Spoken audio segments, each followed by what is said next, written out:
বিশ্ববাজারে অস্থিরতা সরবরাহ কমে যায় বিভিন্ন তেলের পাম্পগুলোতে সংকট দেখা দিয়েছে। সাভার লালন পাম্প থেকে বিস্তারিত জানিয়েছেন প্রতিনিধি কামরুজ্জামান। কামরুজ্জামান, ধন্যবাদ। আমি এই মুহূর্তে রয়েছি একদম সাভারের যে থানা রোড আনন্দপুর যে পাম্প স্টেশনে আমরা এখানে এসেছি, কিন্তু আপনারা দেখতে পাচ্ছেন যে তেল কিন্তু এই পাম্পে দেওয়া হচ্ছে না। শুধু আমরা আপনাদের দেখাই ইউটিউব ক্যামেরার মাধ্যমে, শুধু এই পাম্পই না, এরকম আমরা গিয়েছি থানা স্ট্যান্ড, এছাড়াও গিয়েছি পাকিজার সামনে, এবং বিভিন্ন পাম্পে কিন্তু আসলে তেল নেই বলে তেল দেওয়া হচ্ছে না। তো কেন আসলে তেল নেই সেই বিষয়ে কিন্তু আসলে কোনো তথ্য আমাদের জানা নেই। তবে আমরা অন্য একটা পাম্পে সকালবেলায় কিন্তু গিয়েছিলাম, সেখানে দেখেছি তেল দিচ্ছে।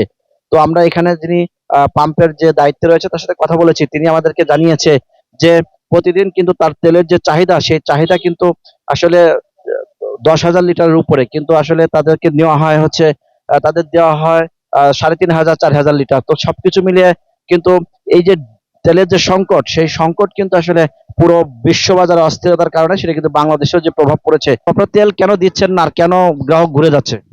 আসলে আমাদের যতটুকু চাহিদা অতটুকু আমরা তেল পাচ্ছি না। আমাদের চাহিদা 10,000 9,000 এরকম। এখন বর্তমান প্রেক্ষাপটের কারণে এখন সেই জন্য তো আমরা তেলটা পাচ্ছি না। আমরা এখন যদি 4,000 লিটার পাইতেছি, ওনারা দিতেছে 2 দিন দিলে 1 দিন দিতেছে না। শুনছিলেন যে আসলে তেল সংকট কিন্তু দিন দিন বাড়ছে, এবং বিশ্ববাজারের যে অস্থিরতা, সেই অস্থিরতায় কিন্তু তেলের সংকট বাড়ছে। আমরা কিন্তু এখানে কথা বলেছি সাভারের যে প্রশাসনের পক্ষ থেকে, যে আমাদেরকে জানিয়েছে